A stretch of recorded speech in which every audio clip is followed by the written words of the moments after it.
Guest this weekend, which is Greg Koukl from Stand to Reason, who's been the president of Stand to Reason for now 30 years.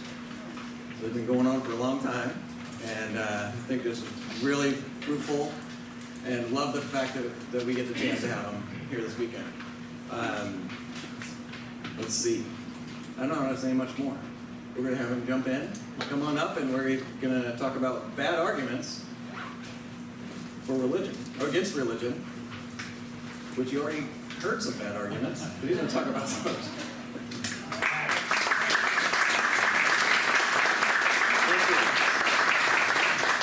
Wow, I think Dwayne played a great skeptic, don't you think? Yeah. You dirty, rotten pagan, you know? You know, when you think about it, there are a lot of ways to prove that Christianity is false. I probably didn't expect you to say that. But our story starts in the beginning God. If there's no God, no story, right? We are followers of Jesus of Nazareth. If there was no Jesus, as one of the skeptics' points claimed, you know, we're out of business again. Lots of people don't think there's a soul. If we just meet all the way down, that means there's nothing that survives the death of our body, so there's nothing to go to heaven or hell anyway, and so we're disqualified again.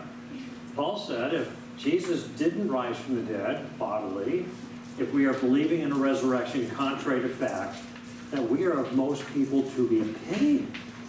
People should feel sorry for us, is what Paul had to say. And so those are all examples, and there are actually quite a few more, of legitimate ways to falsify the convictions of many of you here. And I'm not presuming that everyone here is actually a follower of Christ, and I suspect in a group like this, there's going to be some tire kickers or whatever, and I'm glad you're here. I want you to know I'm not here to convert you tonight. Just want to kind of annoy you a little bit in a good way by giving you something to think about. And I think this is the point of view of everybody that's going to be speaking. Give you something to think about, because we are convinced that Jesus of Nazareth is worth thinking about. But I want to extend a warning to you, because though I just mentioned some legitimate ways to go after the truth claims of Christian theism, there are other ways that are not going to help you. Now, I personally don't think any of those issues that I talked about go through. And, you know, if we had more time to talk about any particular one, I would give my reasons why I don't think those are sound, though they are kind of legitimate. I want to talk about a different category of challenge or objection to Christian theism, and these are misguided enterprises. And in a sense, I just want to save you from going down that road, because ultimately it's not going to get you what you're after. And if you're a follower of Christ, then maybe this will help you to have a broader understanding of some of the things that are raised against your views that are not solid or sound. And by the way, some of these things that I'll mention tonight have a lot of appeal. They sound good, and they sound compelling. This is why a lot of people kind of lean back on these things to justify their rejection of Christianity. But I hope you're going to see, at least in some of these issues, they're leaning kind of on a bent reed, all right? And I'll give you an example of how this works. When Stand to Reason started 30 years ago, the first couple of years we had a lot of volunteers. I called them unpaid staff, you know, because I called them staff because I wanted them to show up, you know, but we didn't pay them. So they were technically volunteers. And so one of the gals was working at a law firm, and she came to me with a challenge that she had received from one of the attorneys there who's not a Christian. And the attorney said, I can't believe in Christianity because that requires you believe in a soul, and there is no scientific evidence for the soul, and so therefore I don't believe in it. And therefore Christianity is not palatable to me, or it doesn't appeal to me, it doesn't seem true, all right? And so she came to me asking me what she could say back to her attorney. And part of what I said is, you know, it's a strange objection for an attorney to make against the truth of Christianity, that there's no scientific evidence for the soul. Because presumably that attorney is going to get up during a law case before a judge, maybe defending an accused person regarding a crime, and he's going to say maybe something to the judge like, or in the conversation here, counselor, the opposing counselor, you said that my client has this thing that's, I think you called it a motive, had a motive to commit this crime in question. Just curious, do you have any physical scientific evidence for that? If you have evidence for motives, can you come and please place it up here on the desk and we'll label it Exhibit A? Of course, motives are real, but motives are not physical. And if they're not physical, there cannot be any scientific evidence for it. You might have other things that you point to from which you can infer a motive, a set of circumstances or something, but you're not going to get any scientific evidence for a motive.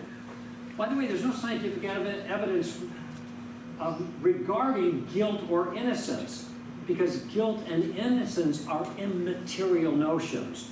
You might find scientific details or physical evidence that point to somebody's guilt or innocence, but guilt or innocence not physical, okay? In fact, the whole legal system, all the laws are not physical. They can be manifest in physical forms. They can be written down, they can be spoken. You can see the words, you can hear the words, but those are just examples of the law. The law itself that these words and writing represent, that's not physical either. In other words, if this attorney were justified in rejecting the existence of the soul because there was no physical evidence that could be determined or established by science, then he would have to reject his entire profession. His whole profession is built on immaterial things that are real, but science has no access to directly. Okay, so what did this attorney do? He had raised an objection against Christianity that turned out not to be a good objection at all. It was a bad argument. And had that argument been sustained, then his whole profession would be out the window. So that's the kind of thing that I'm talking about. Bad arguments against religion. And I want to talk to you about these things for a couple of reasons.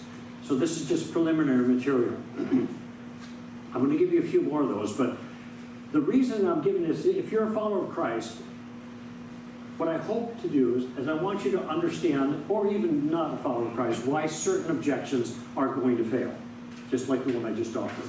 Okay. Incidentally, that doesn't prove that a soul exists. It just shows that that's not a good way to disprove it. That's all I'm saying. Okay.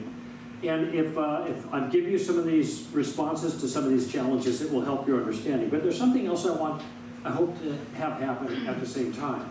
There's a kind of rhythm to these kinds of things. There's a thought rhythm to them. And as you examine some of these things and we work together through some of them, it gives you an insight into how these things work, and that maybe you'll be able to use that rhythm or that way of thinking about things or uncovering things by reflection to deal with some other things that I'm not able to address at this point. But there's a larger principle in play here, and that is that it's axiomatic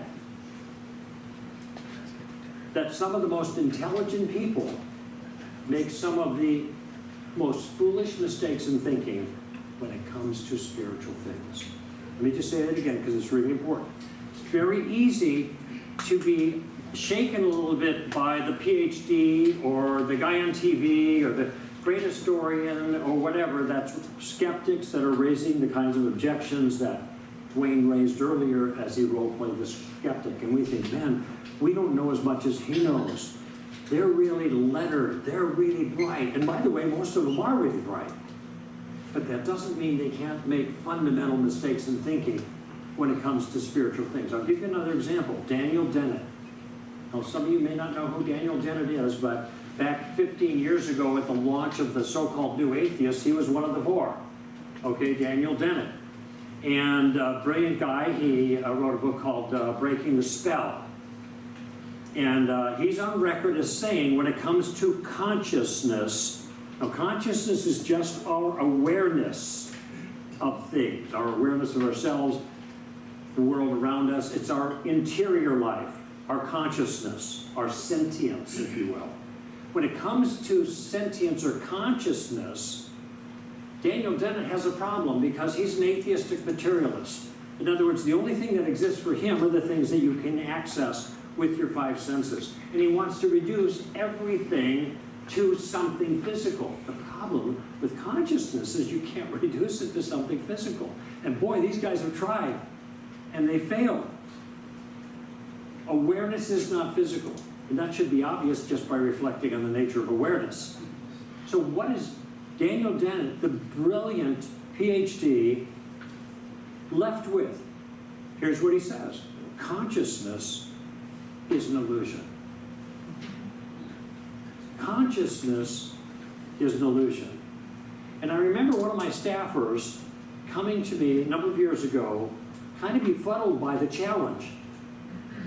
Daniel Dennett says consciousness is an illusion.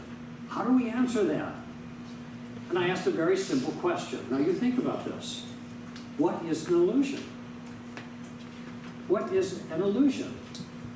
Isn't an illusion when your conscious awareness is being appeared to in a false way? Right? Do rocks have illusions? No. Do chairs have illusions? No. Only conscious beings have illusions, right? You with me so far? But Daniel Dennett says consciousness is an illusion, and if consciousness is an illusion, then what is having that illusion? What about us? Not the molecules of our body. Is the illusion having an illusion? So when you think about it for a few minutes, you realize this is an utterly implausible answer. But it shows the difficulty that the atheist, like Daniel Dennett, finds himself in when he just tries to reflect on a foundational feature of reality in light of his worldview, which is atheistic materialism. It's not going to work. He can't fit consciousness into his materialistic box, so he's just got to dismiss it as a non-existent thing, as an illusion. But of course, that's not going to work. So there's another example, a brilliant man making a very fundamental mistake in thinking when it comes to spiritual things. All right, so there's the foundation a little bit. Let me dive into a few of these here to give you an example of how this might play out. I want to start with a common way that people try to undermine the claim that Christianity is true. It's a very, very common way of doing it. And I said that there are many ways to challenge Christianity. This first one, I think, is one of the most unusual, but it also is one of the most popular and seems very persuasive to many people. But it's also, when you think about it, which we're going to do here, it's a kind of pointless objection. So to build into this or to move into it, let me just offer an analogy. Let's say that you and I were having a discussion about whether or not I saw a unicorn in the twilight out on the edge of campus here. And I'm saying, I think I saw a unicorn. And you're saying, well, wait a minute, it was twilight. It's not so easy to see in that light. And were you wearing your glasses? I don't need glasses anymore. I'm an old guy, so I'm farsighted now, not, nearsighted like I used to be. I can see out there now. And I was looking really carefully, and I was attending really carefully, and I thought I saw a unicorn. And a third person comes up and he hears the conversation and says, wait a minute, all of your fussing, this is taking you nowhere. This is a ridiculous conversation. Why? Because unicorns do not exist. Makes no sense talking about whether you saw a unicorn or not when they don't even exist. And this is actually the strategy of this first concern.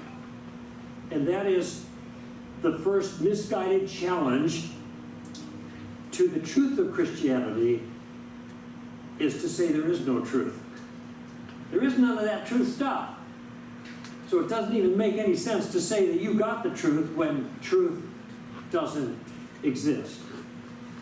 And there's a strategy to that objection, and that is that people may argue, and they do, over which religion is true. And this is meant to put to rest all the hostility and all the arguments. It's really what's at the heart of this coexist sticker. I don't know if you've seen those before. Obviously, ubiquitous. They're all over, all right? But it's so odd that the word coexist assembled through these symbols of different religions. It's odd because you can ask a person if you see somebody with this sticker, what does that mean? Very good question just to roll out. Okay, what does that mean? Well, it means that all these religious people should coexist. Well, wait, this is the United States of America. Don't we all coexist? Well, yeah, well, kind of, but you know, some people think that their religion is right and other people in other religions are wrong. Okay, now who do you think they're talking about? They're talking about Christians, right? Maybe Muslims too, because they have that conviction as well. So, well, are you saying they're wrong? Now, if you push this conversation a little further, you're going to see that the person who's got the sticker doesn't believe in the sticker at all. Yeah. Because he's very happy telling other people, especially Christians, that their views are false. And they shouldn't be acting like their views are true, because that's causing trouble. But of course, now they're doing the very same thing. They're telling Christians that their view is wrong. And frankly, we are coexisting in a fine way. Some people aren't comfortable with the idea that some others think they're right in their religious views. And that's the strategy here. There is no truth. The coexist sticker almost is a way of saying nobody's right, everybody's wrong. They're just right for themselves, if you will. They believe what they believe, and that's true for them, okay? But when it comes to the ultimate truth, no, there's none of that stuff. So it's odd that the sticker ends up preaching the opposite of what it appears to be preaching, okay? Now there's this view goes by different names. We call it postmodernism, which is a radical relativism, but relativism is probably adequate. And basically what I mean by relativism here is this idea is that the concept of truth only describes what's inside a person's head. It doesn't describe what's outside of the world, okay? Truth is not out there. There is no truth about the way things are. There are just ideas that people believe, narratives that they believe. And there are different ways to characterize this in academia. Oh, this is just a linguistic narrative that we construct. But there's no meta-narrative. There's no big story that tells how it is for everybody, because everybody's got their own individual story. Now, some of you might have wondered, wait a minute, isn't that idea that everybody has their own individual story, and that's the way reality is structured, that sounds kind of like a meta-narrative to me, that's exactly right. And so this means that the person who claims that there is no truth runs into a very serious problem. And it can be evidenced with a simple question. And in fact, it's so simple to show the problem here that some people think it's a trick. When somebody says there is no truth, you could say, really? Is that true? What are they going to say? I'll tell you what they say is they don't get it. They think that I'm just playing a word game. Okay, so let me try to put it in a different fashion here. All right? And maybe this is I've not had this dialogue before. When a person says there is no truth, my question is this: how do you want me to take your statement? I think you want me to take it seriously. What do you think? When a professor at university, which is where you pay the big bucks for kids to learn that there's nothing to learn, right? I want my money back. But when they say there is no truth, then, okay, how am I supposed to take it? I think they want me to take them seriously. But to take them seriously means to believe that what they've said is accurate, correct? But for me to believe that what they said is accurate is just another way of saying that they would like me to believe that what they've just said is so, or in other words, that what they just said was true. But that's what I'm not allowed to say based on that statement. So, as one wag put it, when somebody says that there is no truth, he's telling you not to take him seriously, so don't. That's the problem with this first point. Maybe to put it another way, and I actually had a debate on this issue, Chapman University. My debate opponent was Professor Marv Meyer, who was a PhD. He had actually great creds. He'd been on History Channel many times. He was an expert in the Gnostic Gospels. Some of you might know the Gnostic Gospel of Thomas. My translation in my library is Marv Meyer's translation. That's the guy I was debating. He had a PhD. I didn't have a PhD. I didn't even have a master's degree in philosophy at the time. I was working on it. But I had something going for me because the debate was about whether truth was true, which was the title of the debate. Is truth true? I thought, this sounds too easy, right? And I didn't want to be blindsided. So I called one of my mentors, J.P. Moreland, who's a philosopher, and I said, Jay, I've got this debate over at Chapman University with Marv Meyer. He's a member of the Jesus Seminar, that group also, which is defunct now, but big deal 20 years ago. And it's about the nature of truth, and I'm a little confused. I think this is going to be easy because the concept that there is no truth is self-refuting, as evidenced by the statement, is that true? Because if it's true, it's false, and if it's false too. There's no way it could be correct. But I don't want to get blindsided. I don't want to be taken by surprise and maybe not know what's coming or whatever. So I just want your feedback. And JP says it's that easy. The notion that there is no truth is self-refuting.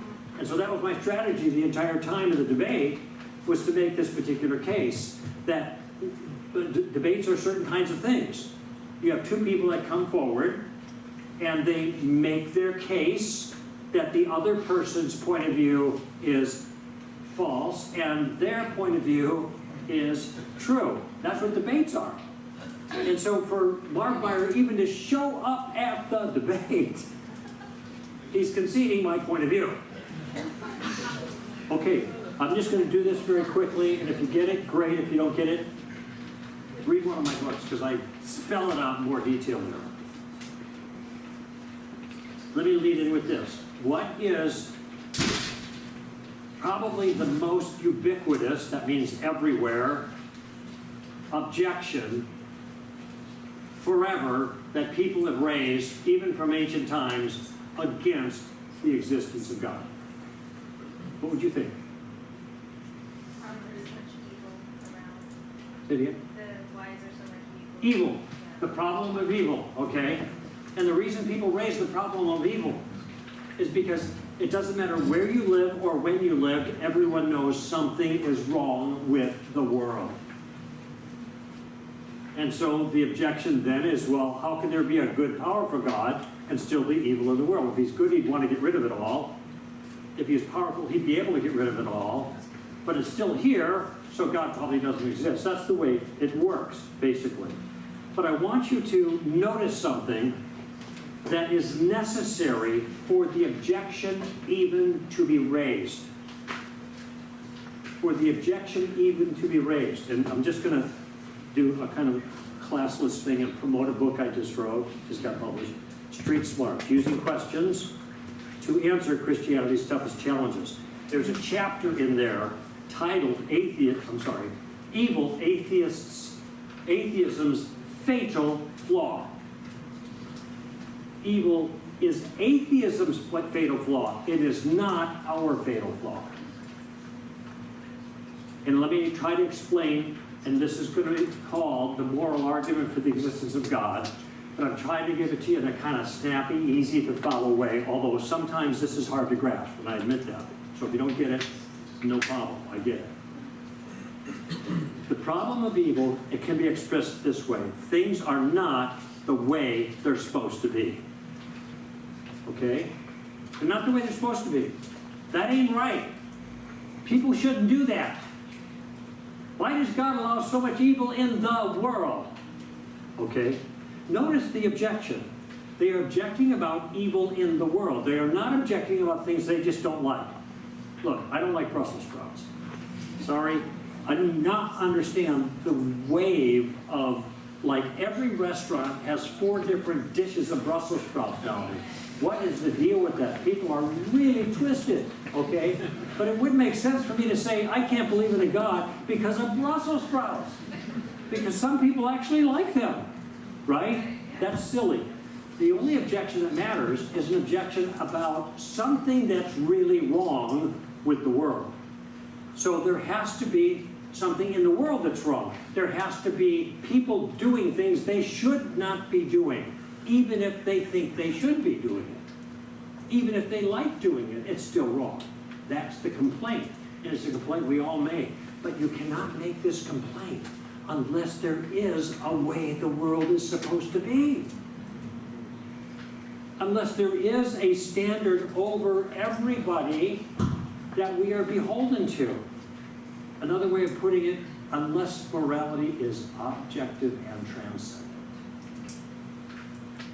And you cannot have an objective ought to or ought not without someone making those rules over everyone. Maybe here's another way of putting it. The world can't be the way it's not supposed to be, problem of evil, unless there is a way the world is supposed to be. But there can't be a way the world's supposed to be without a sposer. All right? If there is no God, there are no rules. If there are no rules, there are no broken rules. If there are no broken rules, there is no evil. But there is evil. That means there are broken rules. That means there are rules.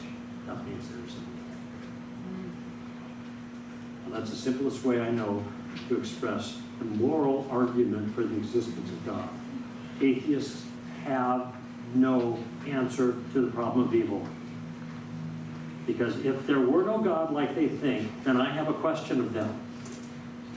And that question is, can you explain to me how there's so much evil in the world, evil that you identified, which is why you don't believe in God, how there can be so much evil in the world if atheism is true?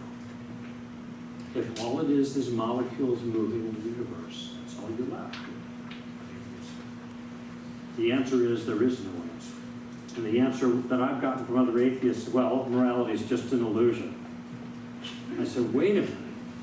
You just told me that you can't believe in God because there's so much evil in the world, and now you tell me that morality, good and evil, is just an illusion?